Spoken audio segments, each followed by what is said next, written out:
بسم الله الرحمن الرحيم الحمد لله رب العالمين الرحمن الرحيم مالك يوم الدين إياك نعبد وإياك نستعين اهدنا الصراط المستقيم صراط الذين أنعمت عليهم غير المغضوب عليهم ولا الضالين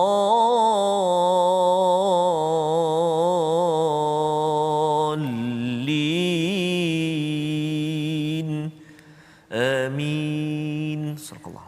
Assalamualaikum warahmatullahi wabarakatuh. Alhamdulillah wassalatu wassalamu ala Rasulillah wa ala alihi wa man wala syada la ilaha illallah syada Muhammadan abduhu wa rasuluhu. Allahumma salli ala sayidina Muhammad wa ala alihi wasahbihi ajma'in. Amma ba'du. Apa khabar tuan-tuan dan puan yang dirahmati Allah sekalian? Kita bersyukur pada Allah Subhanahu taala kita berada pada hari ini untuk sama-sama melihat kepada halaman 188 untuk kita meneruskan surah At-Taubah pada halaman yang kedua pada hari ini, pada hari Khamis, untuk sama-sama kita meneruskan perjuangan kita mendalami kepada intipati daripada Al-Quran, My Quran Time, baca, faham, amal. Dan dalam masa yang sama kita terus ingin mengucapkan selamat berjaya kepada adik-adik yang menduduki SPM. Ya, biasanya SPM tahun 2020, tapi tahun 2020 tak ada SPM, tahun 2021 Ustaz. Betul, Ya. Ustaz. Jadi apa khabar Ustaz? Alhamdulillah. Sahabat saya ya. Sihat Di hari alhamdulillah. Khamis ini Khamis. Betul Ustaz, kita berada di satu suasana yang sangat-sangat berbeza untuk adik-adik kita berjuang dalam SPM kali ini. Saya difahamkan Ustaz, maknanya solat pun kat situ, makan dalam kelas apa semua, penjarakan. Jadi ini satu norma barulah. Norma baru. Apapun Ustaz, teruskan berjuang adik-adik kita, mudah-mudahan barakah Al-Quran dan juga barakah adik-adik jadi anak-anak soleh dan salihah. Allah Subhanahu Wa Taala permudahkan dan Allah Subhanahu Wa Taala kurnia kejayaan. Amin ya rabbal alamin. Amin ya rabbal alamin. Dan ini akan menjadi sejarah, ya, Yes, sejarah dalam kehidupan manusia lah. Betul, sebenarnya ya, bukan sekadar untuk adik-adik yang menduduki SPM. Ibu ayah beri semangat kepada mereka, banyakkan berdoa, ya, dan moga-moga dengan amalan kebaikan soleh ibu ayah, Amin. Memberi barakah juga pada adik-adik, anak-anak terus membaca Al-Quran, solat pada masanya, berdoa pada Allah kerana SPM satu ujian, tapi ujian yang lebih besar, ya. Mereka ada adik-adik ini special sikit. Dalam ujian ada ujian, Allah, ya. Menghadapi ujian SPM dalam keadaan ujian yang besar Allah, di peringkat satu dunia, dan kita pun tak tahu apakah yang akan berlaku ke hadapan, ya, bila kita akan terbang balik. Betul, ya, bila lagi yang norma biasa kita laksanakan dapat buat, ataupun kita mungkin akan hidup 2-3 tahun ke hadapan ini dengan cara begini. Jadi kita bersyukur pada Allah SWT, kita diberikan peluang untuk mendalami, mendekati Al-Quran. Itu salah satu modul yang Allah susunkan untuk kita. Mari sama-sama kita mulakan majlis kita pada hari ini dengan doa ringkas kita. Subhanakala ilmalana illa ma 'allamtana innaka antal alimul hakim. Maha suci-Mu ya Allah, ya, tidak ada ilmu kecuali yang Engkau ajarkan. Sesungguhnya Engkau yang Maha mengetahui, Engkau yang Maha bijaksana. Rabbi zidni ilma. Kita lihat kepada sinopsis pada halaman 188. Bermula daripada ayat yang ke-7, kita akan melihat kepada sebab pemutusan perjanjian dengan orang musyrik dan mengapa diseru untuk memerangi mereka. Sebagaimana yang kita tahu, surah At-Taubah ini adalah surah perang, ya, tidak ada bismillah di sini, Ustaz, ya. Yang pertama ayat 7 hingga 10. Dan kemudian kita akan melihat pada ayat 11 nasib akhir bagi orang musyrik, sama ada boleh bertaubat ataupun boleh diperangi, ya.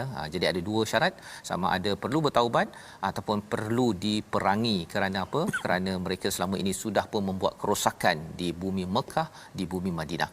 Dan kita teruskan pada ayat 13, anjuran untuk memerangi orang musyrik yang merosakkan sumpah dan perjanjian mereka. Jadi kita akan lihat rupa-rupanya perang di dalam Islam bukanlah kerana kita ingin menyerang, tetapi kerana melindungi, ataupun kita apabila berjanji, pihak yang satu lagi yang tidak beriman tidak mengotakkan janji.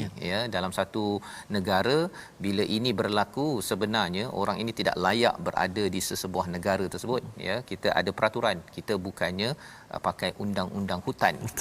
Jadi ini yang kita nak belajar. Kita tengok, kita mulakan pada ayat 7 hingga 11 bersama Ustaz Tarmizi Abdul Rahman. Terima kasih kepada Ustaz Fazrul. Bismillahirrahmanirrahim. Assalamualaikum warahmatullahi wabarakatuh. Alhamdulillah, thumma alhamdulillah, wassalatu wassalamu ala Rasulillah wa ala alihi wa sahbihi man wala ba'da. Tuan-tuan dan puan-puan sahabat Al-Quran, ibu ayah yang dikasihi Allah Subhanahu wa taala sekalian, kita berada di halaman 188 Ustaz. Itulah halaman kedua daripada surah At-Taubah. Betul. Surah yang kita kata apa Ustaz? Senantiasa bersiap siaga dan penuh dengan peringatan. Betul. Ayat 1 hingga 6 Ustaz ya. Dia adalah komentar selepas dah menakluk kepada Mekah. 1 hingga 6 yang semalam lah yang kita tengok. Hari ini 7 ke atas ini ada beberapa belas ayat. Betul. Akan bercerita tentang sebelum masuk ke Mekah. Dia macam kalau tuan-tuan perasan, dia macam bercampur kan. Betul. Mula-mula 1 hingga 6 ini adalah bila dah menakluk Mekah ya, tanpa pertumpahan darah ya, tetapi bagaimana motivasi yang Allah bawakan kepada sahabat ya bila sebelum mereka masuk ke Mekah tersebut, inilah bermula daripada ayat yang ke-7. Jadi itu sebabnya kita kena faham konteks dia. Surah At-Taubah ni dia agak mencabar nak memahaminya. Ya, pasal dia ada, bila orang cakap tentang perang, dia ada strategi ya. Kadang-kadang strategi ni kita kena susun nak sampaikan mana dulu kan. Pasal bila kita bagi dulu menang dulu, padahal belum menang lagi pun, kita baru nak proses nak pergi menang kan. Itu adalah sebagai satu cara motivasi kalau nak bagi semangat kan. Dalam kehidupan kita tak cakap sila buat persediaan, sila tak, kita cakap kita menang. Kita menang tapi belum menang lagi, baru nak pergi ke medan. Jadi ini adalah gaya surah At-Taubah yang amat menarik. Jadi kita nak mulakan sekarang insya-Allah. Kita nak mulakan tuan-tuan ayat yang ke-7 sehingga ayat yang ke 11 7 sampai ayat yang ke-11, dan kita nak mula bacaan kita pada hari ini. Kita cuba tuan-tuan dan puan-puan jom baca sama-sama. Kita cuba dengan taranum Hijaz insya-Allah Jom. A'udzu billahi minasyaitonir rajim. كيف يكون للمشركين عهد عند الله وعند رسوله إلا الذين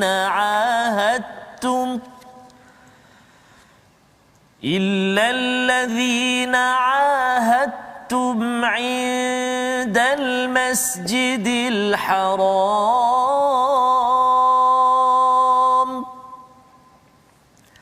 فما استقاموا لكم فاستقيموا لهم إن الله يحب المتقين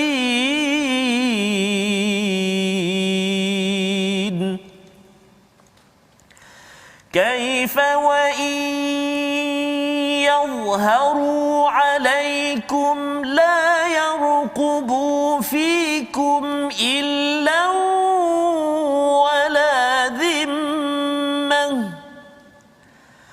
يرضونكم بأفواههم وتأبى قلوبهم وأكثرهم فاسقون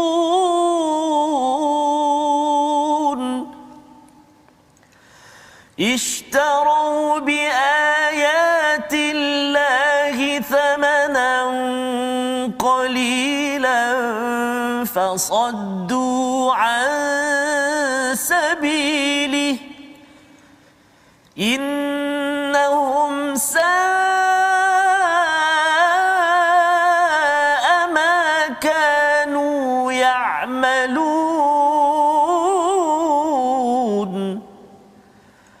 لا يرقبون ولا ذمة وأولئك هم المعتدون فإن تابوا وأقاموا الصلاة وآتوا الزكاة فإخوانكم في الدين ونفصل الآيات لقوم يعلمون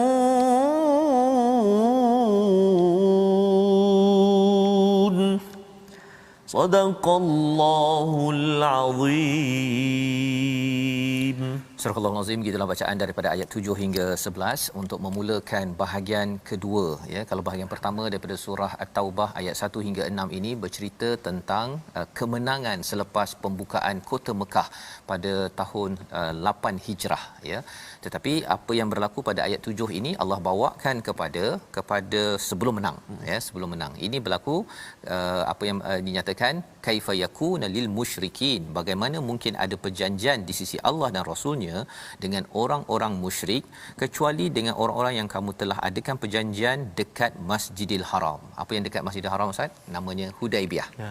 Hudaibiyah. Kalau kita pergi ke Mekah itu kan, yang bangunan runtuh tu kan, hitam tu kan, yang hitam, batu-batu itu. Banyak orang ambil gambar tu, Ustaz. Ambil gambar ada je. Yang nak ambil batu lah kan, batu dia nak cari pokok Hudaibiyah lah kan, macam-macam lah, ya. Tapi sebenarnya tempat itu tidak adalah apa kecuali ia berlaku peristiwa Nabi daripada Madinah rindu balik kampung, Ustaz, ya, balik kampung sampai Hudaibiyah tu tertahan, ya, dan kemudian berlaku perjanjian Hudaibiyah, ya, pada tahun apa? Pada tahun 6 Hijrah. Nah, ini dia punya sejarahnya, ya, 6 Hijrah.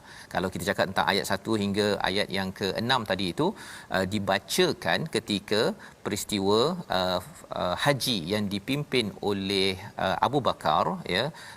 Saidina Ali bawa ayat tersebut turun untuk Abu Bakar bacakan ketika haji tahun 9 Hijrah, ya. Jadi 8 Hijrah pembukaan Mekah, 9 Hijrah haji pertama, tetapi haji itu Nabi tak ikut. Nabi tak ikut pasal Nabi nakkan kalau boleh clear dulu segala apa berhala-berhala apa sebagainya. Tahun seterusnya barulah Nabi menunaikan haji. Baik. Jadi di sini Allah menyatakan tentang bagaimana mungkin ada perjanjian di sisi Allah dan Rasulnya dengan orang musyrik. Dengan orang musyrik ini tidak boleh ada perjanjian selamat kecuali dengan orang yang kamu telah adakan perjanjian dengan mereka di Masjidil Haram, iaitu Hudaibiyah. Jadi Allah mengiktiraf kepada perjanjian di Hudaibiyah itu. Famastaqamu, ya, selama mereka itu lurus, ya, istiqamah mengikut pada perjanjian tersebut, kamu kena istiqamah. Maksudnya kamu kena jaga perjanjian tersebut. Innallaha yuhibbul muttaqin. Allah suka pada orang yang takwa. Apa maksud takwa di sini? Orang bertakwa ialah orang yang berjaga-jaga. Dan orang yang bertakwa ini adalah orang yang sentiasa menjaga kepada perjanjian.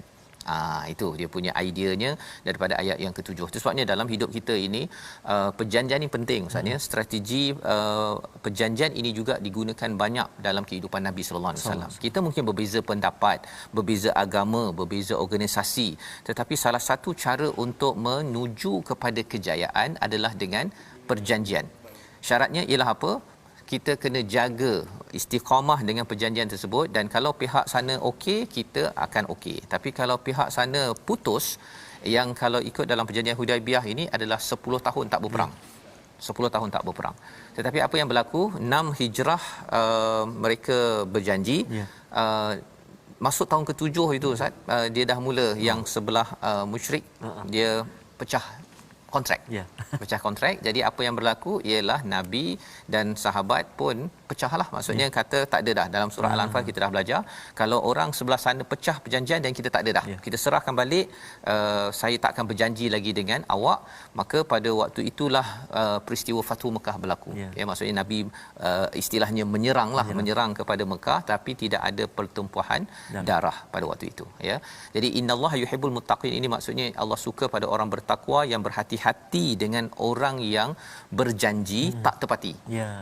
Ya, dan dalam masa yang sama kita sebagai orang bertakwa pegang sampai ke hujung perjanjian yang ada. Jangan kita rasa macam manfaatnya tak bagus, saya nak pecah kontrak contohnya. Itu bukan ciri orang yang bertakwa.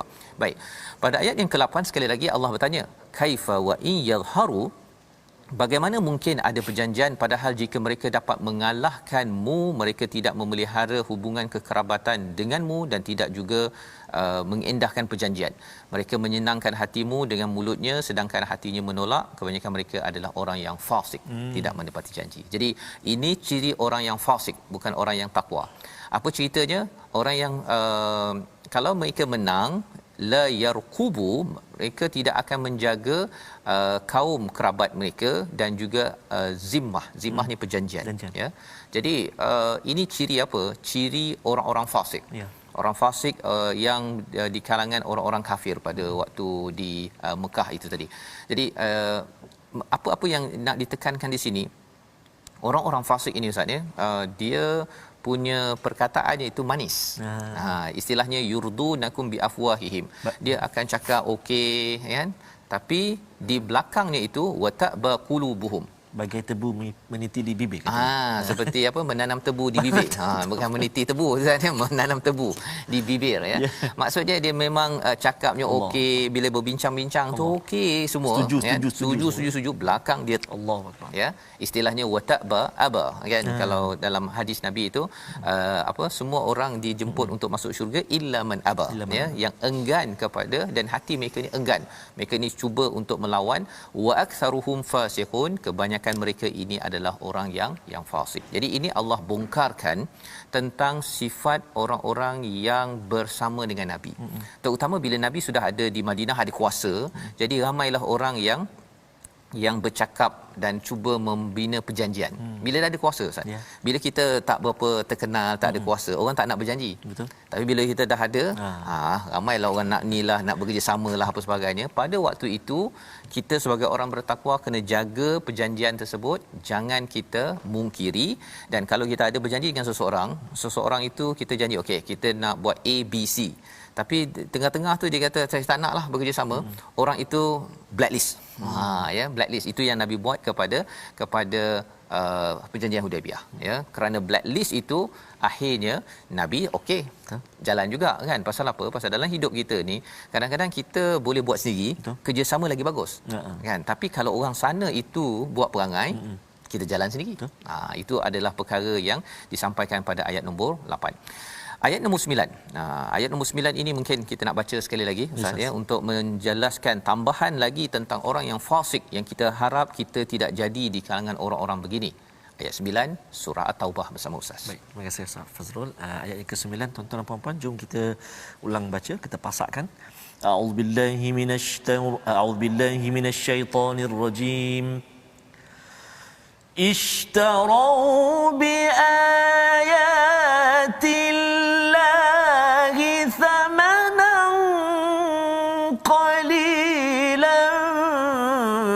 فصدوا عن سبيله إنهم ساء ما كانوا يعملون.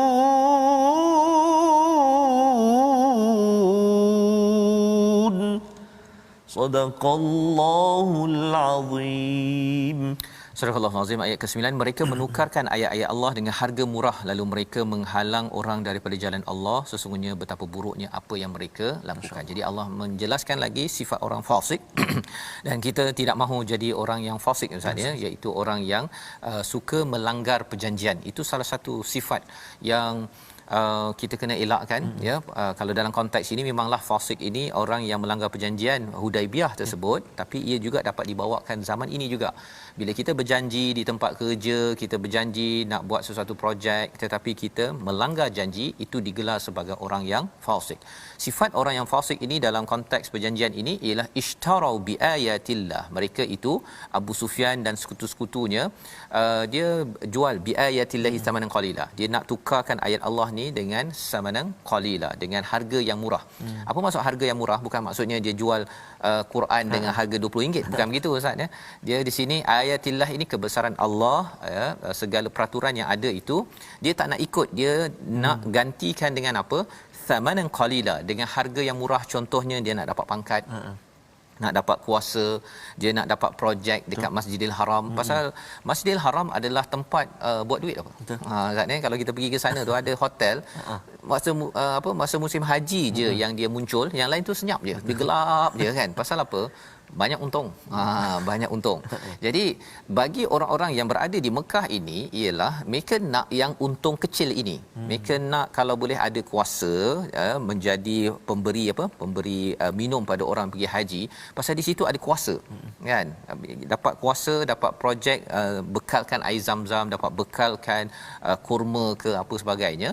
Jadi yang ini dinyatakan bahawa orang yang fasik itu dia tidak meletakkan ayat Allah ini paling tinggi. Dia ada interest, dia ada keinginan yang tersembunyi dalam dirinya, dan apa yang mereka buat, fasaddu an sabilih, dia menghalang daripada jalan Allah Subhanahu Wa Taala. Iaitu bila agama ini nak dinaikkan, dia halang. Pasal kalau katakan contohlah agama dapat dilaksanakan di Mekah ini, contohnya dibuang riba, contohnya dibuang berhala, habislah bisnes berhala. Kalau dibuang arak, habislah bisnes arak. Saya dah ada kilang besar kan. Nanti kan habis, nak ganti dengan apa pula? Saya punya income. Perkara-perkara itulah yang dibimbangkan oleh orang-orang yang melanggar ataupun bermusuh dengan Nabi sallallahu alaihi wasallam. Itu sebabnya orang-orang biasa Ustaz ni dia tak bermusuh dengan Nabi sangat. Ya, dia orang-orang yang ada kepentingan. Itu yang akan melawan kepada Nabi. Innahum sa'ama kanu ya'malun. Buruk sangat apa yang mereka amalkan, kerana mereka beramal bagi makan ataupun bagi minum kepada hujjaj yang datang ke Mekah itu. Itu memang orang kata oi baik, betul. Ya.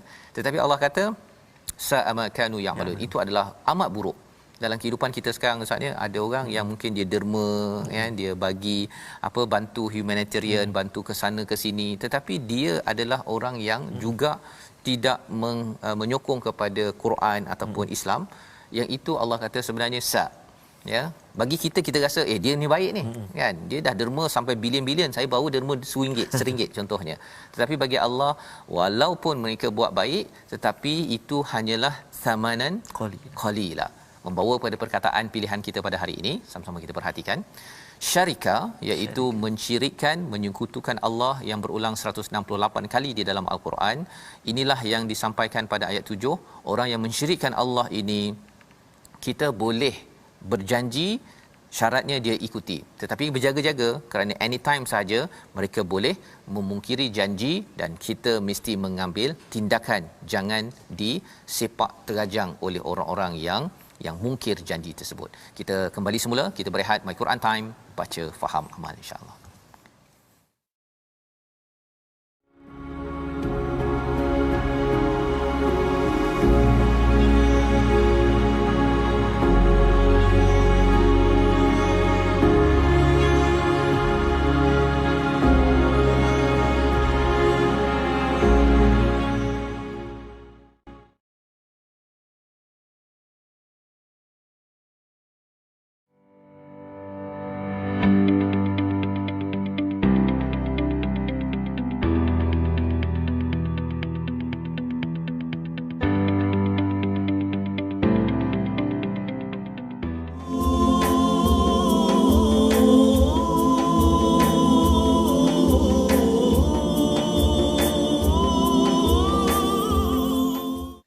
لبيك اللهم لبيك لبيك لا شريك لك لبيك إن الحمد والنعمة لك wal mulka la syarika lak labbaik.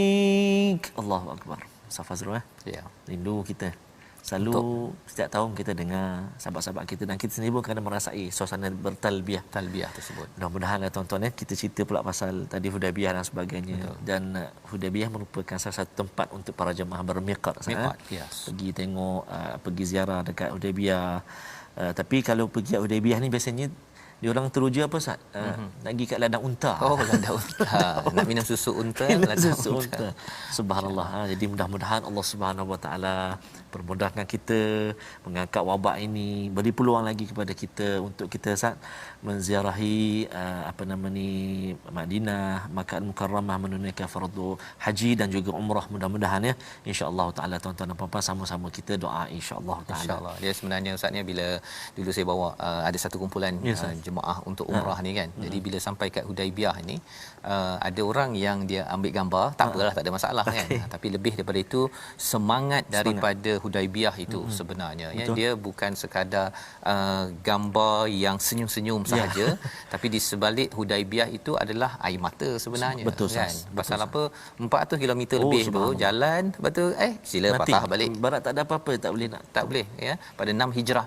Tetapi kerana sahabat memang betul-betul ikut Nabi kan, awalnya tak puas hati juga Umar apa sebagainya kan, tetapi bila ikut Nabi, berkat daripada perkara tersebut ialah 8 Hijrah saja Fathu Mekah. Ya, subhanallah. Malah sebenarnya konflik berlaku kat situ ketika di Hudaybiyah itu sampai Allah turunkan surah Al-Fath.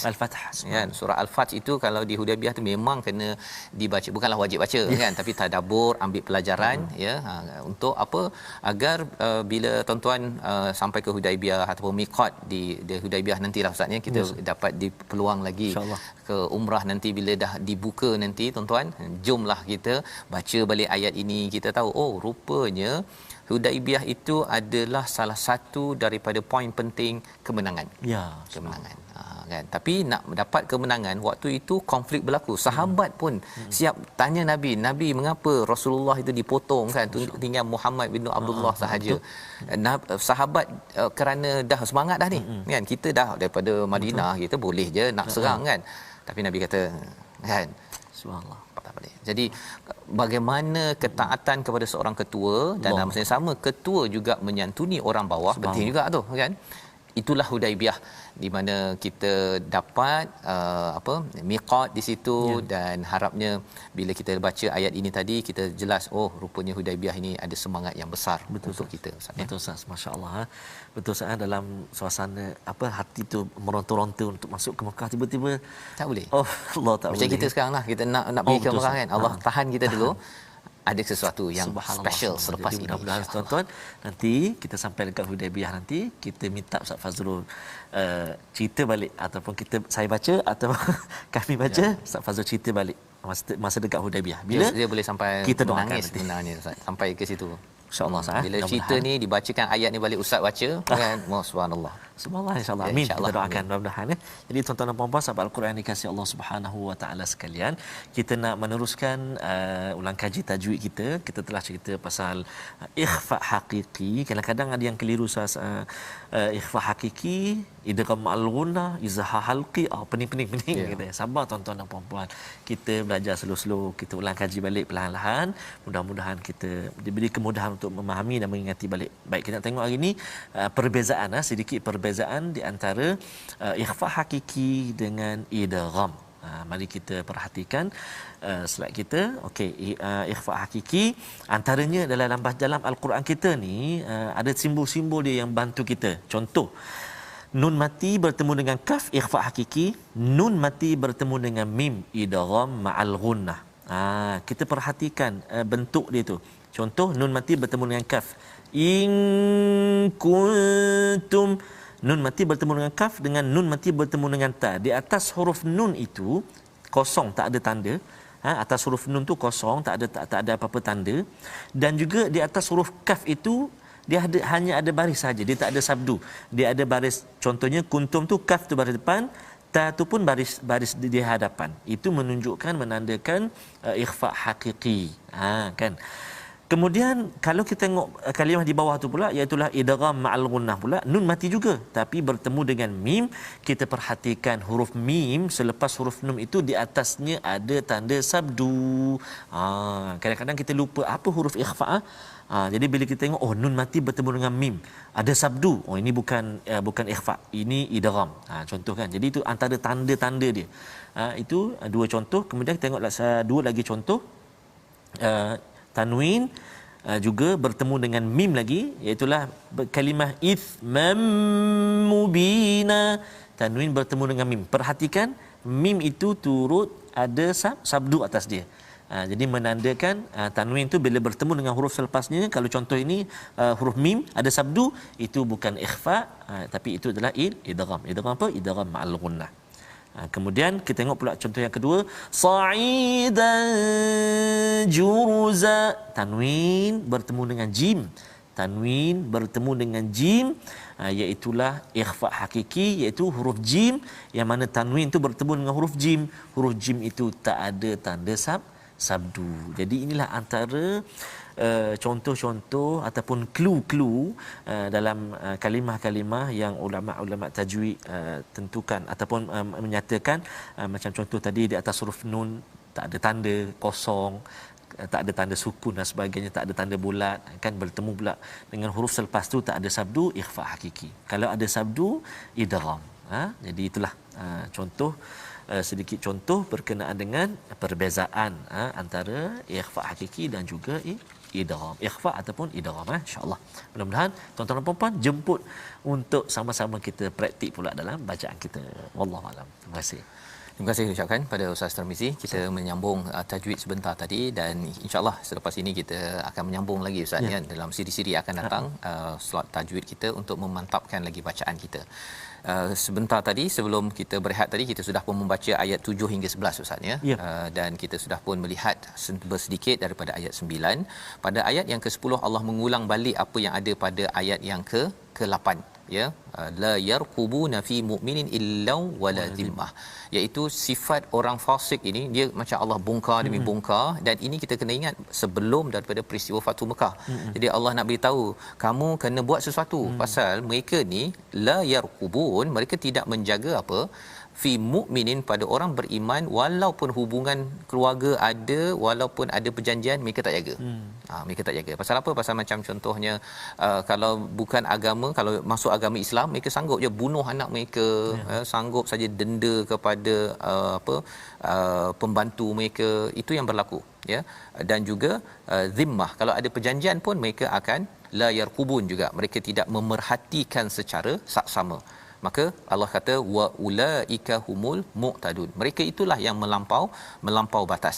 Dengan sebab mereka melampau batas ini dalam peristiwa Hudaibiyah, mereka yang mulakan dahulu Ustaz, mereka yang tak mengikut pada perjanjian tersebut, kurang 2 tahun habis perjanjian, maka mereka yang diserang oleh orang Islam kerana awalnya mereka menyerang. Bukan pasal orang Islam mula dulu. Mereka sendiri yang pergi menyerang orang sana, padahal dah berjanji 10 tahun tidak akan menyerang. Cuba kita bayangkanlah kalau di dalam negara kita ini, kita dah berjanji, kita ada peraturan pelbagai agama, tapi ada satu kumpulan ini dia nak pergi bermusuh dengan kumpulan yang lain. Sudah tentu orang ini bahaya kepada negara. Dan ini yang Nabi buat, di mana Nabi mengenepikan orang-orang yang membuat masalah. Yang lain okey, yang bukan Islam tapi tak buat masalah ini tidak dikenakan apa-apa, terus dalam keadaan aman. Jadi Islam ingin membuang kanser-kanser yang ada di dalam sesebuah masyarakat. Tetapi kalau mereka bertaubat, ayat 11 ni nak ceritanya adalah umat Islam adalah umat yang berperanan begini, fa in tabu wa aqamus solah, jika mereka bertaubat. Apa tanda mereka bertaubat? Mendirikan solat dan juga menunaikan zakat. Fa ikhwanukum fid din, mereka itu adalah saudara kepada dalam agama. Jadi kalau dah dia taubat, kadang-kadang jadi taubat Ustaz, tapi bila cakap apa tanda awak taubat? Solat tak solat, zakat tak nak, itu tak taubat. Dia mesti ada 2 tanda. Dan ini dibincangkan oleh ulama dalam Islam. Kalau orang itu dia ingin kembali pada Allah, dia mesti solat, dia mesti bayar zakat. Kalau dia awak nak bertaubat, nak solat tak? Malas lah. sebenarnya ada masalah sikit pada orang tersebut, ya. Itu bukan taubat yang sebenar-benar, itu bukan taubat nasuha, taubat yang diterima, itu mungkin taubat apa Ustaz? Taubat. Taubat, ya. Jadi aqamu solah hubungan dengan Allah, dan wa atau zakah itu maksudnya ialah hubungan dengan manusia. Dia akan berbuat baik berbanding yang sebelum ini, suka memungkiri janji, suka menyusahkan orang, tapi kali ini kerana sudah bertaubat dalam sebuah negara yang dipimpin oleh Islam, dia akan sentiasa memberi manfaat kepada orang di sekelilingnya. Itu kesan zakat. Dan di situ hujung itu Allah kata wa nufassilul ayati liqaumi ya'malun, kami jelaskan ayat-ayat ini kepada kaum yang ingin mengetahui. Nak tahu apa? Nak tahu bagaimana ciri umat Islam ataupun umat yang beriman pada Allah. Orang yang beriman bila ada ilmu, dia tidak ikut emosi. Apa maksud tak ikut emosi? Orang buat silap. Kata contoh Abu Sufyan berapa puluh tahun lawan Nabi dekat Mekah itu, ya, bila Nabi kat Madinah pun dia lawan Badar, Abu Sufyan yang ketuai. Tapi bila Abu Sufyan akhirnya dalam masa 4 bulan, kan diberikan masa 4 bulan untuk mereka bertaubat ke tidak. Kalau tidak mereka kena get out daripada Mekah. Abu Sufyan masuk Islam. Subhanallah. Masuk Islam ketika Fathu Mekah tersebut. Jadi nak ceritanya apa? Untuk orang yang berilmu, bila dia nampak perkara ni, oh sebenarnya Islam bukan agama paksa orang masuk Islam, bukan agama serang orang, tetapi agama yang menyerang kalau diserang. Ya, agama yang beri peluang, tetapi kalau dah beri peluang pun tak nak, then maksudnya sila ambil cari tempat lain. Jangan duduk di tempat yang menyusahkan rakyat di sekitar situ. Pasal bila mungkin janji ni macam-macam perangai dibuat. Mereka nak riba, ya, mereka nak apa lagi, nak menekan pada orang miskin, nak kaya sekaya-kaya, rasuah dan sebagainya. Ini yang diselar di dalam Islam. Jadi kita nak sambung pada ayat yang ke-12 dan ayat yang ke-13 untuk memahami lebih lagi tentang muka surat ini. Banyak cerita pasal mungkir janji. Betul. Mungkir janji yang kita kena berhati-hati, jangan main ataupun ambil ringan. Kerana kita dah duduk dalam satu tempat, kita rasa macam dah selesa, tak kisahlah orang mungkir janji ke tidak. Pasal mungkir janji menyebabkan negara boleh tergadai. Sila Ustaz. Betul, Ustaz. Baik, tuan-tuan dan puan-puan sahabat Al-Quran yang kasih Allah Subhanahu taala sekalian, kita menyambung dua ayat yang akhir dalam halaman 188 ya. Tuan-tuan dan puan-puan, sedar tak sedar, Allahu akbar, kita dah berada di juzuk yang ke-10. Allahu akbar, dah nak 1/3 daripada Al-Quran. Kalau tuan-tuan yang memang setiap hari mengikuti membaca, kita dah baca tuan-tuan dan puan 188 muka surat dah. Nak masuk juzuk yang nak habis juzuk yang ke-10 ni. Sebuah tahniahlah ya tuan-tuan dan puan-puan, teruskan semangat. Mudah-mudahan Allah terus beri kekuatan pada kita insya-Allah ya. Jadi dua ayat jom kita baca. A'udzubillahi minasyaitonirrajim. Wa innakathu aymanahum min ba'di ahdihim wa ta'anu fi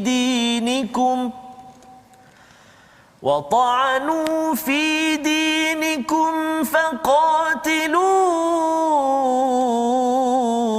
a'immatal kufri innahum la aymana lahum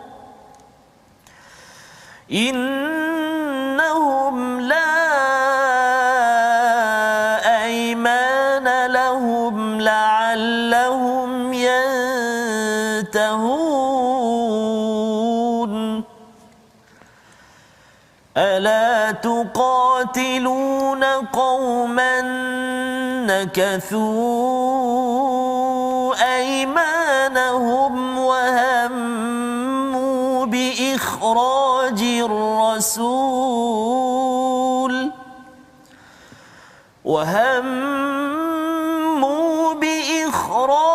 الرسول وهم بدؤوكم أول مرة أتخشونهم فالله أحق أن تخشوه إن كنتم مؤمنين صدق الله العظيم.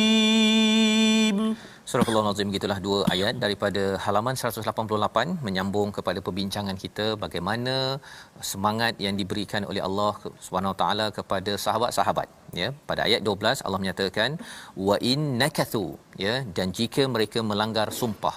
Dalam al-Quran kita ada nakathu, nakatha, ada naqada, ya Ustaz, ya, ataupun hanifa. Jadi naqada ini adalah kalau dia memungkiri janji pada perkara yang besar, ya. Nakatha ini memungkiri janji pada perkara yang kecil. Jadi dalam ayat ini wa in nakathu, jika mereka orang musyrik Quraisy ini mengingkari aimanahum min ba'di ahdihim, ya, sumpah-sumpah mereka selepas mereka sudah berjanji, wa ta'anu fi dinikum, dan juga mereka mencela agama kamu, faqatilu a'immatal kufr, ya, bunuhlah kepada pemimpin-pemimpin kufur. Apa maksud di situ? Di sini ada dua perkara, ya, iaitu apabila mereka memungkiri janji, maksudnya mereka katakan dah beriman, tadi bertaubat tapi mungkir lagi, ya, ataupun selama ini memang mereka mungkir perkara walaupun kecil. Dan juga yang keduanya wata'anu ni maksudnya macam dia ada pisau dia tikam belakang, wata'anu fi dinikum itu maksudnya mereka tikam belakang kepada agama kamu. Dia kata agama Islam ni sebenarnya tak betul, kita terpaksalah, dia dah suruh kita masuk je lah, kan. Tapi dia tikam belakang, dia tikam. Faqatilu a'immatal kufr, maka bunuhlah kepada pemimpin-pemimpin kufur. Jadi ayat ini memang ganas sikit Ustaz, ya, garang sikit. Tapi nak ceritanya apa? Ceritanya begini, apabila diberikan peluang baik-baik, ada orang dia ambil ringan, dia ambil enteng. Kita berjanji, dia kata alah kita janji je, kita cakap depan dia kita berjanji, lepas tu kita belakang kita buat balik. Jadi orang-orang begini dia tak boleh pakai kaedah atas kertas bincang-bincang elok-elok sahaja. Dia perlu menggunakan kaedah yang lebih tegas, iaitu bunuh. Pasal apa? Bukan pasal orang Islam nak membunuh. Itu kita selalu kena ingatkan tuan-tuan, ya. Saya kena ulang banyak kali. Bukan kerana orang Islam nak bunuh, tapi orang a'immatul kufur ini, imam-imam kepada ketua-ketua kufur ini, mereka dah bunuh orang ramai sangat. Betul. Mereka ini sudah melancarkan perang banyak sangat. Mereka mengizinkan banyak nyawa terbunuh, bunuh pada anak, bunuh orang sana, orang sini. Jadi kita nak menyekat kanser yang ada dalam masyarakat, maka kita kena hapuskan kumpulan ini. Dia lebih kurang macam kalau penjara Ustaz ni, kalau ada orang disabitkan kesalahan membunuh, akhirnya dibunuh, kan. Qisas ataupun dalam hukum civil pun ada. Pasal apa? Pasal kalau kita bagi dia, kesianlah dia, bagilah peluang, kan. Bagilah dia peluang dia hidup. Apa kesannya? Lebih ramai lagi dalam masyarakat, dalam negara ini, orang yang akan dibunuh oleh orang tersebut, ya. Jadi ini adalah panduan innahum la aymana lahum la'allahum yantahun, ya. Mengapa buat sampai tahap begini? Mengapa ada kena bunuh ataupun perangi orang-orang ini? Kerana Allah kata sesungguhnya mereka tidak ada perjanjian. Mereka ni tak boleh berjanji. Mereka janji mulut ni tak jalan. Dia jenis yang memang kena pakai bagi sekali barulah ataupun baru dia akan berhenti. Jadi ini Allah buat agar jangan main-main. Orang-orang lain yang tak yang apa, yang tak diperangi tadi, dia tak ada lepas ni kita boleh main-main dengan orang Islam. Tak ada. No way, man. Kan? Mesti serius. Kerana apa? Kerana orang Islam bukan nak bawakan bukan nak bawa kepada sesuatu yang bahaya, bukan nak bawa kepada porak-poranda, tetapi membawa kepada keamanan.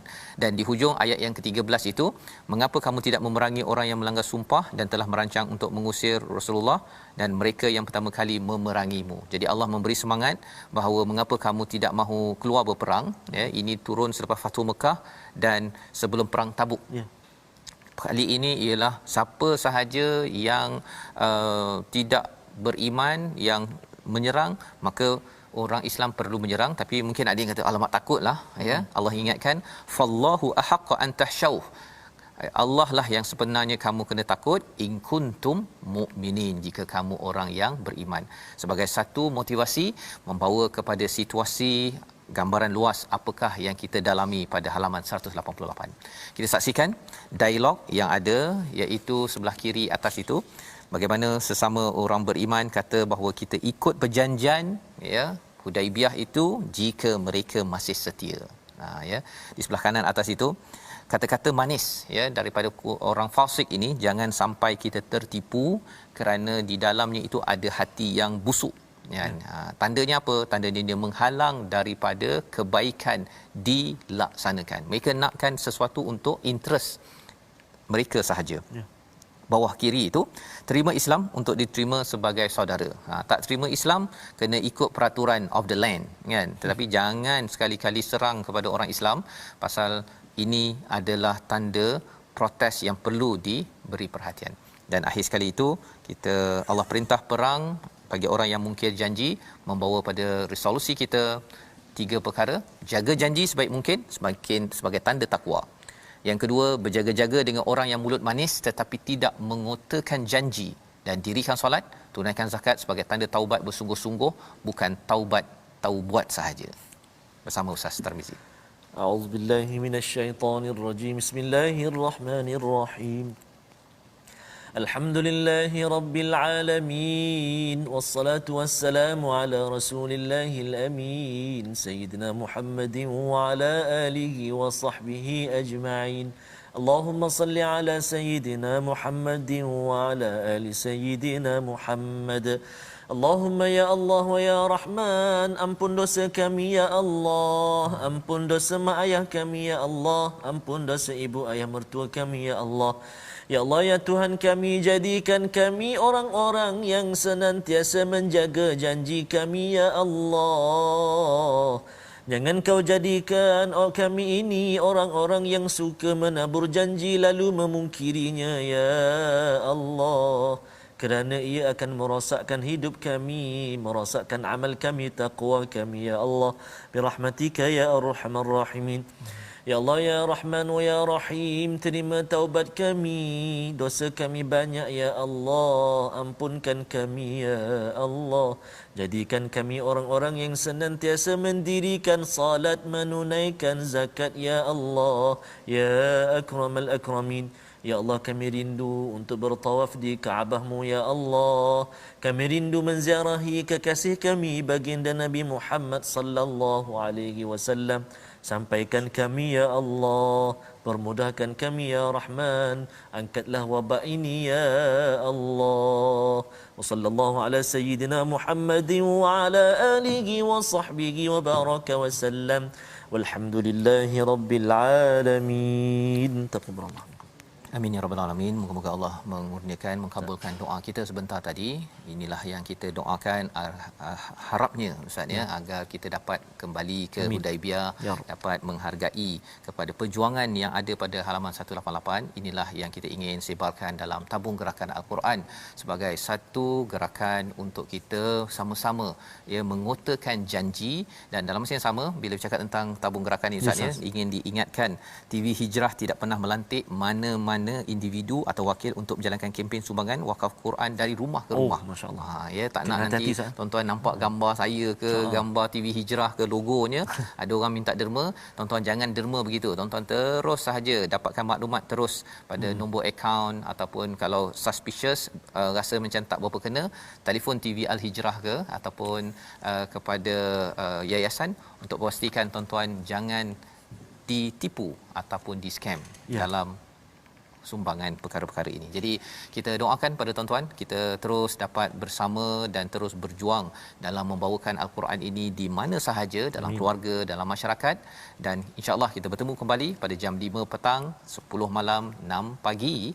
Rancangan ini dibawakan oleh Mufas agar kita terus mengambil Hudaibiyah sebagai satu titik penting dalam hidup kita, bahawa perjuangan perlu diteruskan. My Quran Time, baca faham amal, insya-Allah.